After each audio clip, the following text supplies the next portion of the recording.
La obtención de la seda fue un secreto celosamente guardado por los chinos durante mucho tiempo. Mercaderes, ladrones, espías, monjes o diplomáticos intentaron averiguarlo.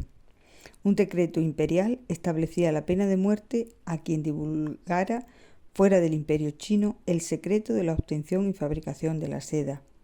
No será hasta el siglo V cuando un monje descubra y difunda el secreto. Comenzamos el relato, el secreto de la seda.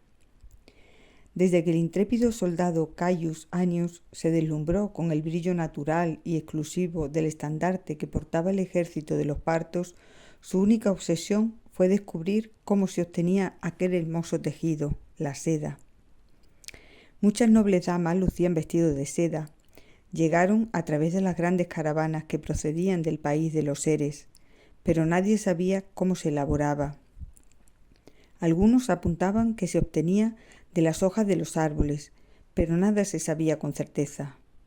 Caius, que provenía de una familia de comerciantes, sabía muy bien dónde podía haber un buen negocio. Cuando la guerra acabó, invirtió lo poco que poseía en preparar el largo viaje. La mayor parte de lo que obtuvo al vender su casa lo empleó en comprarse un enorme anillo de oro, con el que debía parecer un hombre importante. Prometió a 2 libertos que obtendrían grandes beneficios si lo acompañaban. Escépticos, aunque esperanzados, y ajenos a cuanto le esperaba, se pusieron en marcha. Siguieron de cerca las grandes caravanas, sobrevivieron a peligrosos salteadores de caminos, soportaron el calor y el frío, pero para Caius no había obstáculos.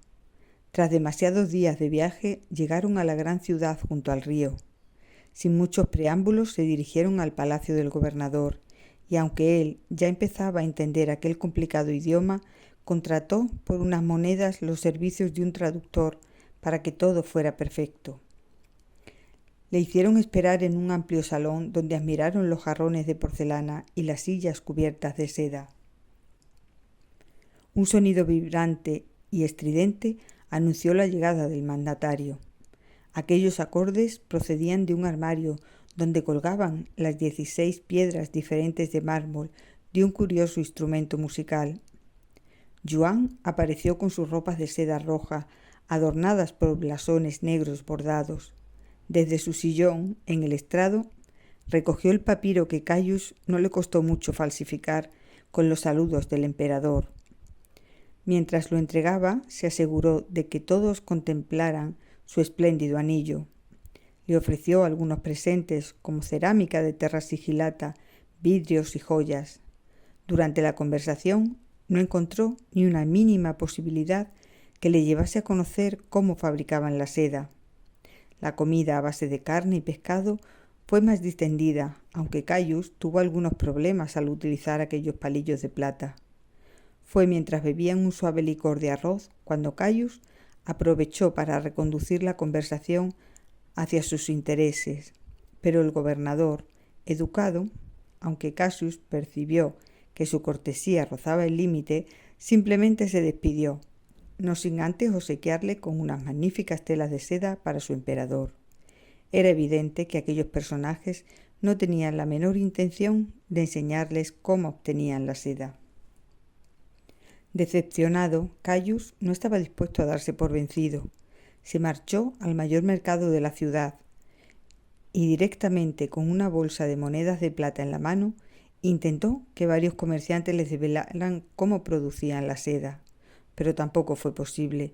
Nadie estaba dispuesto a enseñar el que sin duda era su gran secreto.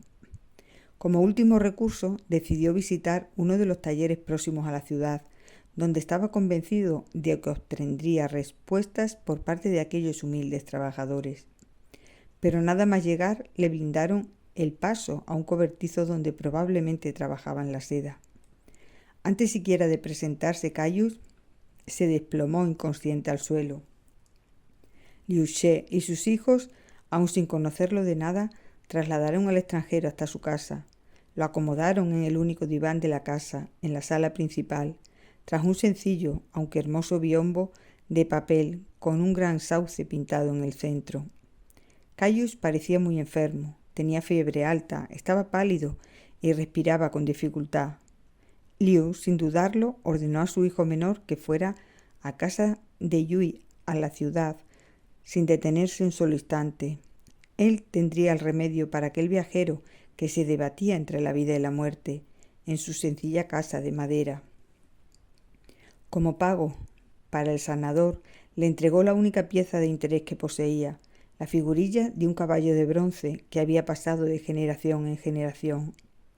Todos los miembros de la familia se turnaron para cuidar a Caius, hasta que poco a poco la fiebre fue remitiendo, y aunque seguía inconsciente la producción de seda, no podía parar, y cada uno volvió a su tarea. Una de aquellas noches, mientras todos dormían, Caius se despertó, y tras superar unos primeros instantes de aturdimiento, comprendió que había llegado el momento. Sin hacer ruido y alumbrado por una pequeña lámpara de aceite, corrió hacia el modesto cobertizo que albergaba el gran secreto.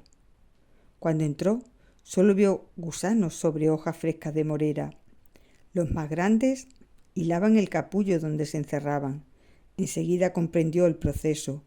Cientos de ellos aguardaban apilados, dispuestos para hilar sus fibras. Sin pensarlo siquiera, Caius cogió todos los gusanos y las hojas que pudo guardar en su saco de esparto y se marchó de allí. Mientras regresaba a la ciudad para organizar la vuelta, tropezó con varios soldados que trasladaban a un hombre ensangrentado, con la boca desfigurada, para ser ajusticiado. Parecía un buen hombre, coincidieron en la fuente, y Caius insistió en conocer su delito. Uno de los guardias le comentó que lo habían sorprendido intentando desvelar el secreto de la seda a un forastero. Fue entonces cuando Caius comprendió cuál era el precio de aquel silencio inquebrantable. Aún no había amanecido, y Caius volvió a la casa de Liu Se. Dejó los gusanos donde los había encontrado, y junto a ellos su anillo de hombre poderoso. Volvió a Roma con un carro repleto de telas de seda, del que obtendría inmensos beneficios. También volvió con el gran secreto de aquel imperio tan poderoso como el romano. Un secreto que la historia no le había otorgado a él el privilegio de desvelar.